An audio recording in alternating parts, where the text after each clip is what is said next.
এবার পাত্রীপক্ষের সামনে আয়ুষের নামে একই কথা বলল কুসুম। এবার কি তাহলে আয়ুষের বিয়েটা ভেঙে দিবে কুসুম? কুসুম ধারাবাহিকের প্রতিদিনের আপডেটগুলো পেতে আমাদের পেজটি ফলো দিয়ে আমাদের সাথে থাকুন। ভিডিওটি দেখে অবশ্যই একটা লাইক দিয়ে শেয়ার করে দিন, যাতে সকলেই দেখতে পারে। কুসুম ধারাবাহিকের নতুন নতুন পর্বগুলো আমরা শুধুমাত্র আপনাদের জন্য প্রতিনিয়ত আপলোড করে থাকি। কুসুম ধারাবাহিকের নতুন পর্বের আপডেটে আমরা দেখতে পাবো যে এবার হাত থেকে যখন কুসুমের চায়ের কাপগুলো পড়ে যায়, তখন সেটা দেখে ইন্দ্রাণী অবাক হয়ে যায়। মীনাক্ষী বলে যে একটা কাজও তুমি ঠিকঠাক করতে পারো না।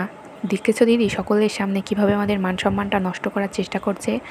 আর হবেই তো, কারণ ও তো ওই বিয়েটাকে সত্যি বলে মনে করেছে। তুমি তো জানো না, কুসুম এই বিয়েটাকে সত্যি বলে মনে করেছিল। সেদিনই আয়ুষের বিয়ের সমস্ত দিনক্ষণ পাকা হয়ে যায়। এই কথা শুনে কুসুম খুব কষ্ট পায়। এরপরে সকলে যখন চলে যায়, তখন ইন্দ্রাণীর কাছে কুসুম আসে এবং কুসুম সত্যিটা জানিয়ে দেওয়ার পরে ইন্দ্রাণী বলে যে তুমি এতটা স্বার্থপর কুসুম, তুমি শুধু নিজের স্বার্থের কথা ভাবছো। তুমি এই বিয়েটাকে সত্যি বলে মনে করেছো, কিন্তু না, এই বিয়েটা সত্যি নয়। আমার ছেলে হয়তো আমাকে না জানিয়ে এত বড় একটা সত্যি গোপন করে এই কাজটি করেছে, কিন্তু আমি কখনোই তোমাদের এই বিয়েটাকে মেনে নিতে পারবো না। এটা একটা শুটের বিয়ে ছিল, এটা কখনোই সত্যি হবে না কুসুম। আর তুমি কি ভেবেছো তোমার সঙ্গে আমি এই বিয়েটা মেনে নেব? আমার ছেলের আমি সম্বন্ধ ঠিক করে ফেলেছি। এখন তোমার বিয়ে হয়ে গেলে রাতুলের সঙ্গে, তারপরে আমি আয়ুষ ও ঈশানের বিয়েটা দিয়ে দেবো। আমি দুজনের বিয়ে একসঙ্গে দিব। তখন দেবলীনা এই কথা শুনে খুব খুশি হয়ে যায়। তখন কুসুম ইন্দ্রাণীর কথা শুনে অবাক হয়ে বলে যে না দেবীমা, আমি ছোট সাহেবকে স্বামী হিসেবে মেনে নিয়েছি, আমি এই বিয়েটা মেনে নিতে পারবো না।